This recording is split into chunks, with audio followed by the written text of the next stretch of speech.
नमस्कार, एनडीटीवी राजस्थान देख रहे हैं आप और मैं हूं आपके साथ शिवानी मिश्रा। आवारा कुत्तों का खतरा इतना बढ़ गया है कि सड़कों पर अब अकेले निकलने में डर लगता है।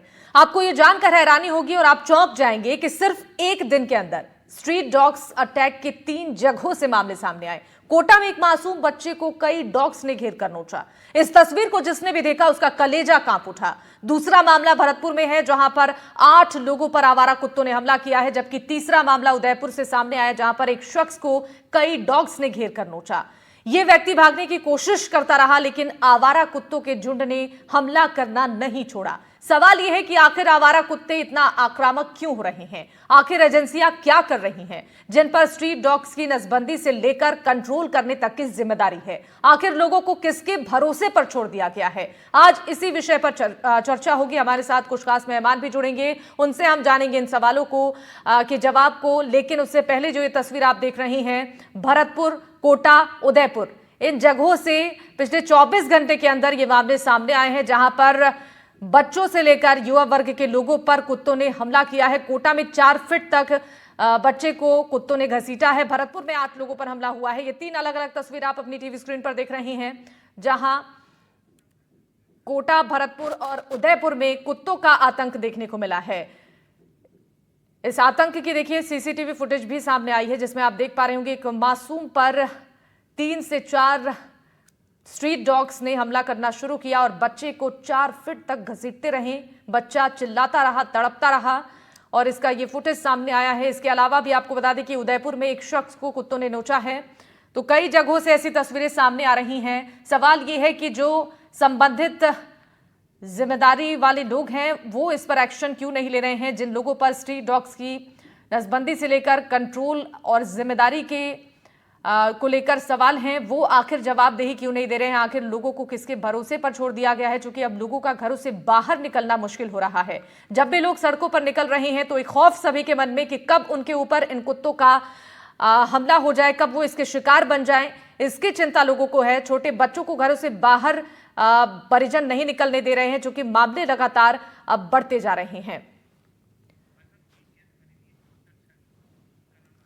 इस पर हमारे साथ चर्चा करने के लिए कुछ खास मेहमान जुड़ रहे हैं, जिनसे हम इन सवालों के जवाब लेंगे। परिचय पहले कराते हैं, फिर चर्चा की ओर बढ़ेंगे। सीपी कटारिया हमारे साथ हैं, रिटायर्ड निगम अधिकारी हैं, और हमारे साथ मीत अशर भी हैं, प्रवक्ता हैं पीईटीए के, और हमारे साथ इशिका कागड़े हैं, एनिमल एक्सपर्ट हैं, को founder and president of animals with humanity की। आप तीनों का बहुत स्वागत है। और मैं शुरुआत आपके साथ ही करना चाहूंगी डॉक्टर छवि, और हमारे साथ सीपी कटारिया भी हैं। सीपी जी, आपसे जानना चाहेंगे अब, क्योंकि सवाल यही उठ रहे हैं कि जिम्मेदार अधिकारी कहां पर हैं? जो मामले बढ़ रहे हैं, अब इसको लेकर यह सवाल है कि लोगों की सुरक्षा के लिए जो संबंधित अधिकारी जिम्मेदार हैं वो क्यों मौन बैठे हैं? इस तरीके की घटनाएं होगी तो लोगों को सड़कों पर निकलने से पहले कई बार सोचना होगा।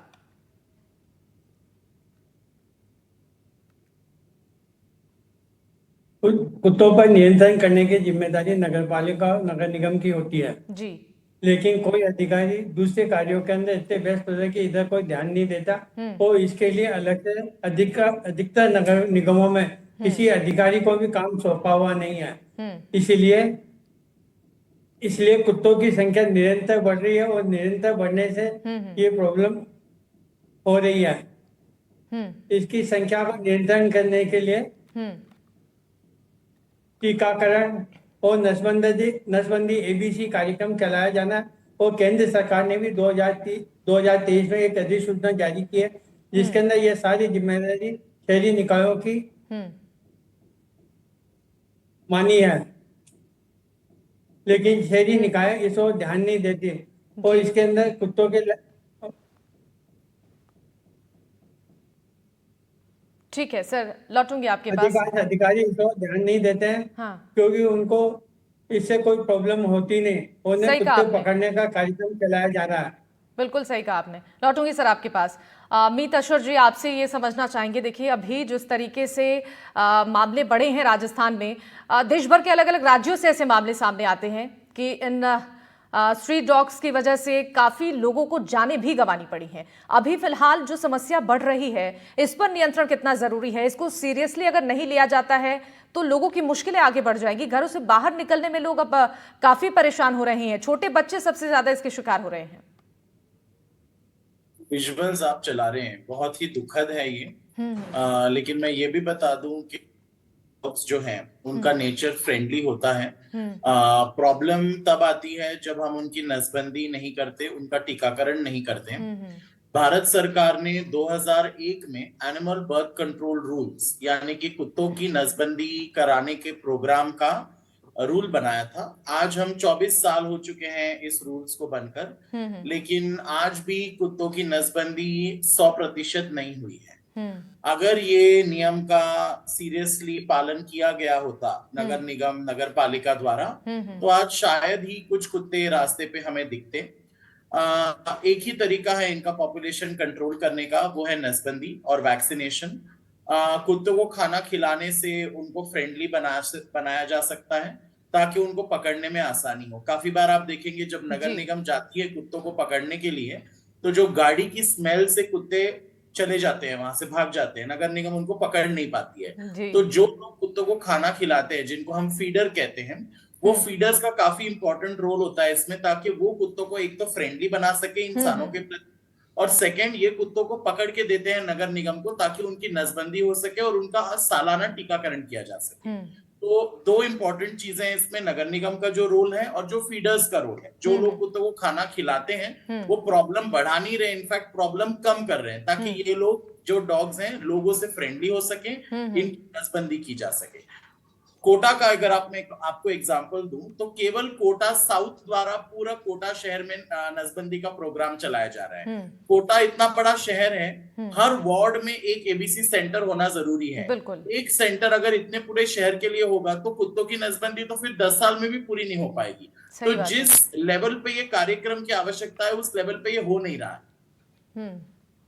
सही कहा आपने, इस पर ध्यान देने की बहुत जरूरत है। इशिका कागड़े जी हमारे साथ है। इशिका जी, आपसे ये समझना चाहेंगे, क्या कोई साइकोलॉजिकल बायोलॉजिकल बदलाव कुत्तों के बिहेवियर में हो रहा है? जिस तरीके से अटैक के मामले बढ़ रहे हैं, अब सवाल यही है कि इससे आम लोगों को भी समझने की कितनी जरूरत है?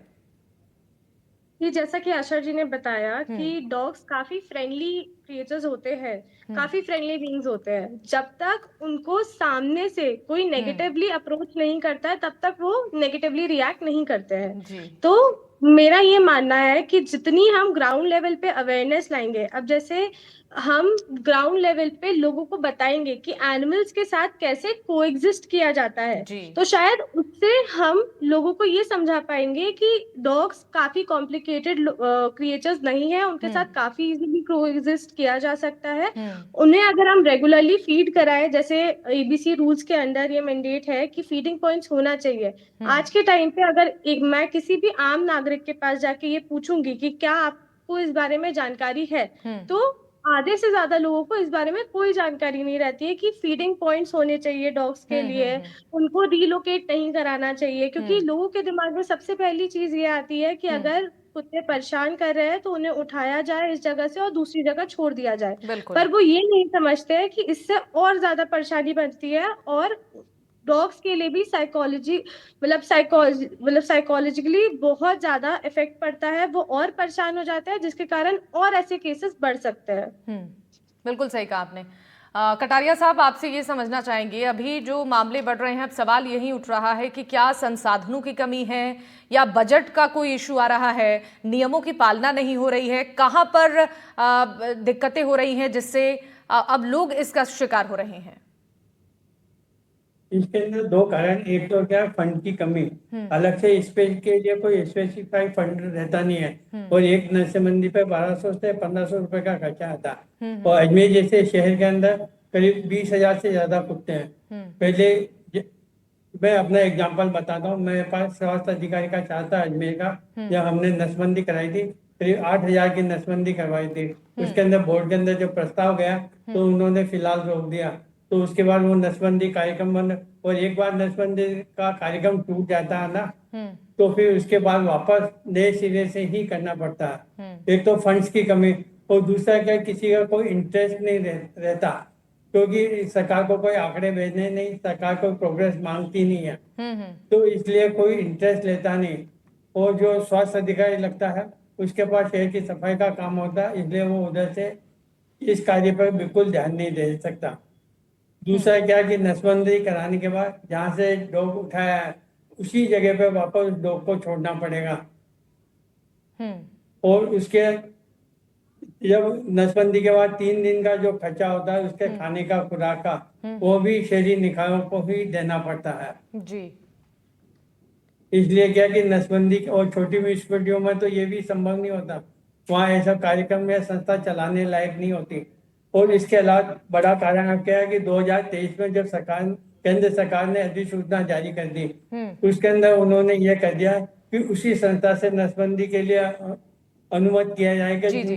जिनके पास 2000 डॉग्स की नसबंदी करने की कैपेसिटी हो। ये मैं आपको भारत का राजपत्र का गजट का भी बता देता हूँ, ये हाँ, हाँ। 2023 में जारी हुआ। बिल्कुल, इसके अंदर बहुत सारी नसबंदी से संबंधित सारी डिटेल्स भी है। बिल्कुल। तो ये आंकड़े लेकिन जो ये आपने दिखाए अधिकतर हैं और ये जो अधिकारी प्रमाण दिखाया है, और आपने ये भी बात कही है कि बजट का इशू है, इस पर काम करने की ज़रूरत है, ये बहुत महत्वपूर्ण बात है। मीत अशर, देखिए अभी जिस तरीके से व्यवस्थाओं की, संसाधनों की कमी है, ये एक बड़ा कारण तो है ही, लेकिन क्या फीडिंग जोन और नसबंदी का जो प्रोग्राम है, इस पर अगर काम किया जाता है, इस पर अगर ध्यान दिया जाता है नगर निगम की तरफ से, प्रशासन की तरफ से, तो क्या हम कारगर होंगे ऐसे मामलों को रोकने के लिए? 100% कारगर होंगे। मैं आपको दो देशों का एग्जांपल देता हूँ। एक जी है भूटान और दूसरा है होलैंड। जी। ये दोनों कंट्रीज स्ट्रे डॉग फ्री हो गई हैं। भूटान तो हमारा नेबर ही है, राइट। होलैंड को हम बोल सकते हैं शायद वेस्टर्न कंट्री है, उनके पास रिसोर्सेज काफी ज्यादा है, लेकिन भूटान तो छोटी सी कंट्री है, इंडिया का नेबर है, उससे हम ज्यादा रिलेट कर पाएंगे।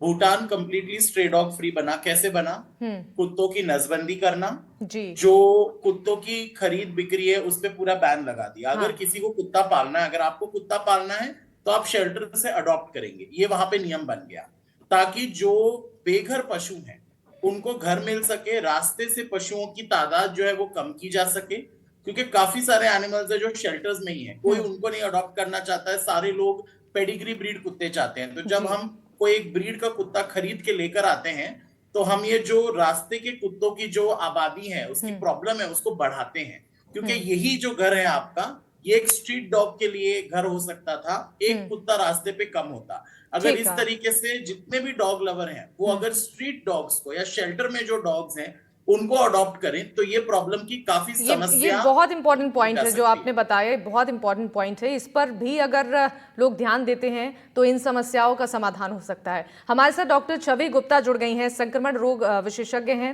सीनियर कंसल्टेंट हैं यशोदा हॉस्पिटल से। बहुत स्वागत है डॉक्टर छवि आपका।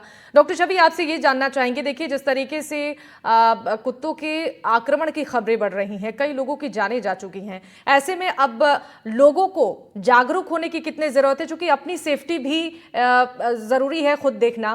तो ऐसे में एक मैसेज लोगों को आप क्या देना चाहेंगे कि वो अपनी सुरक्षा कैसे करें? देखिए, इसमें सबसे इम्पोर्टेंट ये है कि चलते फिरते कुत्तों को लोग प्रोवोक ना करें, क्योंकि अगर कुत्ता साइलेंटली बैठा है, कई बार लोगों की आदत होती है उसको प्रोवोक करने की, और वो फिर अगर वो फ्यूरियस डॉग है तो ही कैन अटैक। तो ये बहुत इंपॉर्टेंट है कि उसको प्रोवोक ना करे। बाकी जो नगर निगम, आसपास के जो भी शहर के नगर निगम है, उनसे कोऑर्डिनेट करके, अगर स्ट्रीट में डॉग्स घूम रहे हैं तो उनको थोड़ा कोऑर्डिनेट करके उनको बोलिए कि यहाँ से लेके जाएं। दूसरा एक इम्पॉर्टेंट ये है कि अगर मान लो कुत्ता काट भी जाता है तो उसमें आपको सावधानी क्या बरतनी है। सबसे पहले जहां पे भी कुत्ता काटे तो इमिडिएटली उस वुंड को साबुन पानी से अच्छे से धो ले, इमिडिएटली।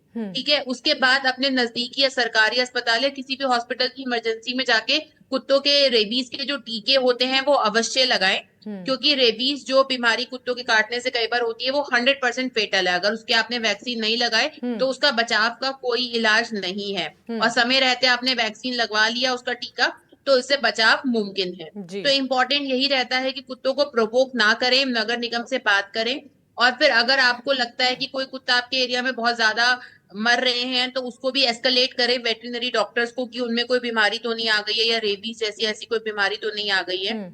और साथ ही अगर आपके जो पालतू कुत्ते हैं, कई बार वो भी राह चलते कुत्तों के साथ उनका कुछ प्रोवोकेशन होता है तो वो भी एक प्रॉब्लमेटिक होता है, तो उस पर भी विशेष ध्यान रखें। और घर के पालतू कुत्तों को भी वैक्सीनेट वगैरह कराएं। ये जी। इंपॉर्टेंट कुछ पॉइंट्स होते हैं जो कुत्तों के आतंक से बचाने के लिए आम जनता को हेल्प करते हैं। बिल्कुल सही कहा आपने। और ये जो भी दर्शक इस वक्त सुन रहे हैं उनके लिए भी ये महत्वपूर्ण जानकारी है। अगर इसका ख्याल रखते हैं तो ऐसी सिचुएशन से वो तुरंत बच सकते हैं। इशिका जी, देखिए अभी बात हो रही है कि आखिर ये बदलाव, ये व्यवहार में बदलाव कुत्तों में क्यों हो रहा है, इसके पीछे क्या वजह हो सकते हैं? क्या हार्मोनल इनबैलेंस है, भूख की वजह से, या फिर क्या अन्य और कारण हो सकते हैं इसके पीछे? देखिए, अगर मैं ये बात करूं कि क्या रीजन हो सकता है, तो भूख के कारण तो अगर इंसान भी भूखा रहे तो काफी चिड़चिड़ा हो जाता है। आप, मैं, हम सब भी अगर भूखे रहे तो चिड़चिड़े हो जाते हैं। तो मेरा ये मानना है कि अगर हम रेगुलरली स्ट्रीट डॉग्स को, हमारे कम्युनिटी डॉग्स को, कम्युनिटी एनिमल्स को फीड कराएंगे और उनसे अच्छा बिहेवियर रखेंगे तो वो भी हमें सेम चीज रेसिप्रोकेट करेंगे। तो ये बहुत जरूरी है। ये काफी रिसर्चर्स में ये बाहर आया है कि एक स्ट्रीट, मतलब कोई भी डॉग में 2 ईयर ओल्ड बच्चे जितना दिमाग होता है। तो हम उनको उसी तरह ट्रीट करें। हम इंसान है, हम समझदार है। अगर हम खुद को ये बोलते हैं तो हमें समझना चाहिए कि उनकी क्या रिक्वायरमेंट्स है, हम उनके साथ कैसे कोएग्जिस्ट कर सकते हैं, सहअस्तित्व बना सकते हैं, और उस तरीके से हमें काम करना चाहिए। आसपास के लोगों को जागरूक करना चाहिए। और मेरा एक और ये भी मानना है कि स्कूल्स और कॉलेजेस में हमें काफी यंग एज में बच्चों को ये सिखाना चाहिए कि एनिमल्स के अराउंड कैसे बिहेव करना चाहिए। जब अगर हम ये उन्हें सिखाना चालू करेंगे, क्योंकि अभी सबसे बड़ी दिक्कत ये है कि अभी हमने सीमेंटेड दीवार खड़ी कर ली है सड़क और हमारे, मतलब सड़क के बीच में और हमारे बीच में। पहले के टाइम पे जब हम रहते थे तो हम काफी मिलजुल के रहते थे एनिमल्स के साथ। अब दिक्कत ये आती है कि हमारा वो कनेक्शन ही खत्म हो गया है एनिमल्स के साथ। तो हमारे लिए बहुत जरूरी है कि हम बच्चों को सिखाएं ठीक है। उसी यंग एज में कि कैसे कोएग्जिस्ट किया जा सकता है, सो दैट ऐसी दिक्कतें कम से कम हो। ठीक है। डॉक्टर छवि, आपसे ये जानना चाहेंगे, अगर ऐसी स्थिति बनती है तो हर इंसान को इसके बारे में जानकारी होनी चाहिए कि उस स्थिति से निपटने के लिए अपने स्तर पर किस तरीके से इसका उपाय ढूंढा जाए। अगर ऐसी सिचुएशन में कोई भी वर्ग के लोग फंसते हैं तो उन्हें सबसे पहले प्राथमिक इलाज के लिए क्या करना चाहिए? प्राथमिक इलाज के लिए मैंने बताया कि अगर आप फंसते हैं, जरा सा भी अगर आपको कुत्ते का नाखून लगे या कुछ भी लगे, इम्पोर्टेंट ये है कि सबसे पहले उस वूंड को, जहां पे भी कुत्ते ने पंजा मारा है या कुछ भी किया है, वहां पे अच्छे से साबुन पानी से धो ले। हो सकता है कि देखिए, जो कुत्ते के काटने से बीमारी फैलती है जिसको रेबीज बोला जाता है, वो कुत्तों के सलाइवा में ऐसे होती है। तो हो सकता है कि जो पर्टिकुलर डॉग ने बाइट किया है उसके अंदर वो ना हो, बट ये भी हो सकता है कि वो हो। तो जैसे ही साबुन पानी से उसको धोते हैं तो वो काफी हद तक वहीं पे इनएक्टिवेट हो जाता है और अंदर डीपर पेनिट्रेट नहीं करता है।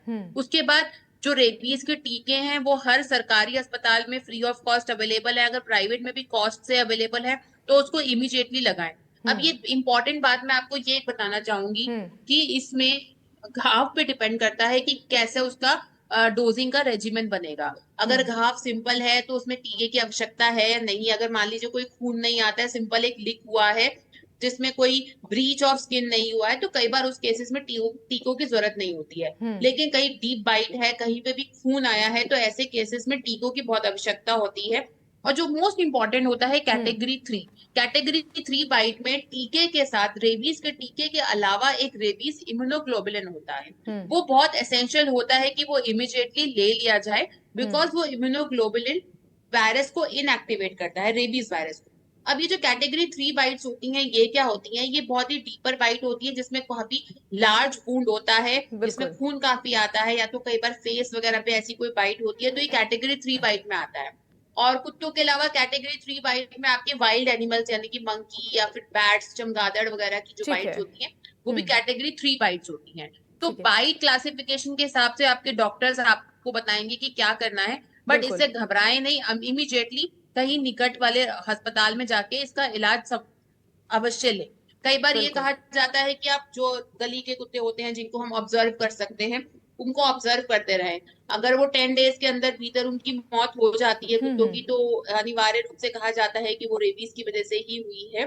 तो और नहीं होती है तो वो फिर ठीक होते हैं। तो उस हिसाब से डॉक्टर्स जो भी नागरिक है या जो भी पेशेंट्स है उनको एडवाइस करते हैं, उस एडवाइस को फॉलो करें। बट बिल्कुल इम्पोर्टेंट ये है कि इमीडिएटली उस वूंड को साबुन पानी से अवश्य धोएं। बिल्कुल, ये बहुत ये महत्वपूर्ण पहली जानकारी प्रक्रिया आपने है जो आप दर्शकों को घर दी पे है। खुद भी कर जी, सकते हैं। हाँ, बिल्कुल, बहुत महत्वपूर्ण जानकारी है और इसी सिचुएशन में बिल्कुल घबराना नहीं चाहिए, तुरंत डॉक्टर से संपर्क करना चाहिए और वैक्सीनेशन पर भी ध्यान देना चाहिए। बहुत शुक्रिया डॉक्टर शवी हमारे साथ जुड़ने के लिए। हमारे साथ सीपी जी हैं। सीपी जी, जरा ये बताइए, करोड़ों रुपए एबीसी प्रोग्राम के तहत कागजों पर खर्च हो रहे हैं, लेकिन जमीनी स्तर पर कोई काम नहीं नजर आ रहा है। क्या एक बड़ी लापरवाही नहीं है? अगर इस तरीके से सिर्फ कागजों पर काम होगा, इवन आंकड़े तक नहीं है सटीक कि कितने आवारा कुत्ते हैं राजस्थान में, इस तरीके से अगर लापरवाही होगी तो इसका खामियाजा तो आम लोगों को भुगतना पड़ेगा। ये नगर पालिका के पास किसी के पास आंकड़े नहीं है और नगर पालिका इसमें कोई इंटरेस्ट भी नहीं ले रही है। मैं बताऊं कि ये कुत्ते जब होते हैं तो इनसे जब कुत्ते दांत पीसे या उनकी पूंछ नीची चली जाए तो उससे दूर रहना चाहिए। जब कुत्ते खा रहे हो या अपने किड्स के साथ हो तो उसके पास नहीं जा। ये तो बच्चों के लिए प्रोफेशन, अपन इसका जन जागरण भी कर सकते हैं। और एनिमल वेलफेयर ऑफ इंडिया ने कुत्ते से बचने के लिए सभी राज्य सरकार को गाइडलाइन भी भेज रखी है कि वो अपने पाठ्यक्रम में शामिल कर 5 साल से 12 साल तक के बच्चे। ये 2023 का, लेकिन राज्य सरकार भी इसमें कुछ नहीं कर पा रही है। और कुत्तों की आंख में आंख डालकर भी नहीं देखना चाहिए। जब कुत्ते डरे हो तो उसके पास नहीं जाना चाहिए। अब मैं एक कारण बताता हूँ कि कुत्ते हिंसक क्यों हो रहे हैं। एक तो क्या हार्मोनल चेंज होता है तो इसके अंदर कुत्ते हिंसक हो जाते हैं। दूसरा क्या है, जिसकी नसबंदी होती है उस टाइम भी करीब 5-6 महीने तक बहुत वो हिंसक होते हैं। और तीसरा कारण ये है कि मीट की दुकानों या कचरा डिपो पर जो वो मीट खाते हैं तो उनकी वो आदत, जब वो मीट नहीं मिलता उनको तो वो मिल करके किसी न किसी बच्चों को या किसी इंसान को घेरने का प्रयास करते हैं। ठीक है। अशर साहब, देखिए, अभी जिस तरीके से नसबंदी को लेकर सवाल खड़े हो रहे हैं, आंकड़ों पर भी अब प्रश्न खड़े हो रहे हैं कि प्रॉपर कोई प्लान नहीं है और यही एक कारण ये भी है कि इससे समस्याएं बढ़ रही हैं। तो क्या ऐसे में इस मामले में जो डर का माहौल बना हुआ है, इसकी बजाय अगर इस मामले को संवेदनशीलता से देखा जाए, इसके प्रयास किए जाएं, सभी लोग मिलकर इसके प्रयास करें, तो भी मामले तो कम हो सकते हैं ना? जैसे जो कॉमन सिटीजन है, जो नागरिक हैं, जब तक ये अपनी आवाज नहीं उठाएंगे, जब तक ये नगर निगम को पत्र नहीं लिखेंगे, नगर निगम पे वो प्रेशर, वो रिस्पॉन्सिबिलिटी नहीं आएगी एक्शन लेने की। जैसे मैंने आपको कोटा का एग्जांपल दिया, सिर्फ साउथ कोटा में एक एबीसी सेंटर चल रहा है, भरतपुर में तो एबीसी हो भी नहीं रहा है, नसबंदी हो ही नहीं रही है कुत्तों की। तो जो ये प्रॉब्लम्स हैं ये इसलिए हो रहे हैं क्योंकि लोगों के तरफ से, जैसे अगर किसी का सीवेज लाइन ब्लॉक हो जाता है तो तुरंत 10-12 कॉल चले जाते हैं, लोग लेटर लिखते हैं। लेकिन इसी टाइप का जो प्रोएक्टिवनेस है, ये डॉग स्टरलाइजेशन, कुत्तों की नसबंदी या उनकी संख्या कम करने के लिए, उसमें लोग बस कंप्लेन कर रहे हैं, कोई उस प्रॉब्लम जो है उसके सोल्यूशन का पार्ट नहीं बन रहा है। तो जब तक हम एक प्रेशर ग्रुप के तरह काम नहीं करेंगे तब तक अथॉरिटीज पे वो प्रेशर नहीं होगा। जैसे अभी ये जो रिटायर्ड नगर निगम अधिकारी है, इन्होंने भी बताया कि इंटरेस्ट नहीं है, इंटरेस्ट लेना पड़ेगा, ये उनका काम है। ये 2001 से उनका काम था, ये आज नया नहीं है। सुप्रीम कोर्ट ने 18 नवंबर 2015 को भी एक जजमेंट दिया, उस जजमेंट को आज 10 साल होने वाले हैं। उस जजमेंट में भी सुप्रीम कोर्ट ने कहा कि सिर्फ शहरों में नहीं, नगर पालिकाओं में, ग्राम पंचायत में, नगर पंचायत में सबने नसबंदी करनी है। अगर उनको फंड्स नहीं है, उनको अपनी respective ministry of Panchayati Raj, ministry of urban development, उनसे फंड लेना है, उनको अप्लाई करना है फंड्स के लिए। आप ये नहीं बोल सकते हो पैसा नहीं है तो हम नहीं करेंगे, क्योंकि डॉग्स जो हैं इंसान के तरह वो समझ नहीं सकते हम दो हमारे दो। उनमें कॉन्ट्रासेप्शन या ऐसे कोई भी मेथड्स वो यूज नहीं कर सकते अपना पॉपुलेशन ना बढ़ाने के लिए। उनको उतनी समझ नहीं है, अगर उनको उतनी समझ होती तो शायद वो इंसान होते। तो इसलिए हमारा दायित्व है, नगर निगम का दायित्व है कि उनकी नसबंदी की जाए। एक लास्ट पॉइंट जो मैं बताना चाहता हूँ, जो वीडियो प्ले हो रहा है उसमें हम देख रहे हैं कि वो बच्चा, इतना छोटा सा बच्चा है, मे बी 2-3 साल का होगा, वो अकेला घर से बाहर आ गया है। हम बच्चों को रोड पे भी अकेला नहीं छोड़ते, राइट? तो पेरेंट सुपरविजन बहुत जरूरी है। मतलब ये इंस्टेंसेस बिल्कुल अवॉइड किए जा सकते हैं अगर हम भी थोड़े से रिस्पॉन्सिबल हो। जैसे आप देख रहे हैं वो गली में वो इतना छोटा सा बच्चा अकेला चलते हुए बाहर आ रहा है, तो वो भी एक सेफ चीज नहीं है। तो कहीं ना कहीं हमको भी रिफ्लेक्ट करना पड़ेगा कि हम किस तरीके से ये कर रहे हैं। बिल्कुल सही कहा आपने, ये भी बहुत महत्वपूर्ण है कि पेरेंट्स भी अपने बच्चों पर ध्यान दें। और इशिका जी, आपसे इस पर भी राय लेना चाहूँगी। नसबंदी का हमने जिक्र किया है कि इस पर काम नहीं हो रहा है, एक बहुत इंपॉर्टेंट फैक्टर है इसको लेकर। अगर इस पर काम नहीं होता है तो कुत्तों की संख्या बढ़ेगी और इस तरीके से स्ट्रीट डॉग्स का जो खौफ है, जो आतंक है, उससे लोग हमेशा परेशान रहेंगे। इस पर आपके क्या विचार हैं? इस पर कितना ज़रूरी है कि गंभीरता से काम किया जाए? देखिए, आज अगर हम ये जानते हैं कि काफी सारे लोग एनिमल्स के लिए, कम्युनिटी एनिमल्स के लिए काम करने के लिए आगे बढ़ने लग गए हैं, बाहर आने लग गए हैं। तो नगर निगम के पास एक बहुत अच्छी अपॉर्चुनिटी है कि ऐसे जितने भी फीडर्स हैं, जितने भी कम्युनिटी एनिमल्स के लिए जो लोग काम करते हैं, एनिमल वेलफेयर की फील्ड में काम करते हैं, उनके साथ कनेक्ट करें और उनके साथ ये नसबंदी का प्रोग्राम रन करें। क्योंकि कहीं भी अगर आप देखेंगे कि नगर निगम की गाड़ी जैसे ही आती है, सारे कुत्ते इधर उधर भाग जाते हैं। तो ये जो कम्युनिटी एनिमल्स के केयरटेकर्स है, ये हमारे लिए बहुत ज्यादा इम्पोर्टेंट साबित हो सकते हैं और हमारी मदद कर सकते हैं इसमें। बिल्कुल, बहुत ही इम्पोर्टेंट बात आपने भी कही है। और जिन भी बातों पर आज चर्चा हुई है, इन सभी पॉइंट्स का ध्यान रखना बहुत ज़रूरी है ताकि हर कोई अपनी सुरक्षा को सुनिश्चित कर सके। आप सभी मेहमानों का बहुत शुक्रिया हमारे साथ जुड़ने के लिए, इस चर्चा में शामिल होने के लिए। और इसी के साथ इस चर्चा में फिलहाल के लिए बस इतना ही। बाकी खबरों के लिए आप देखते रहिए NDTV राजस्थान। नमस्कार।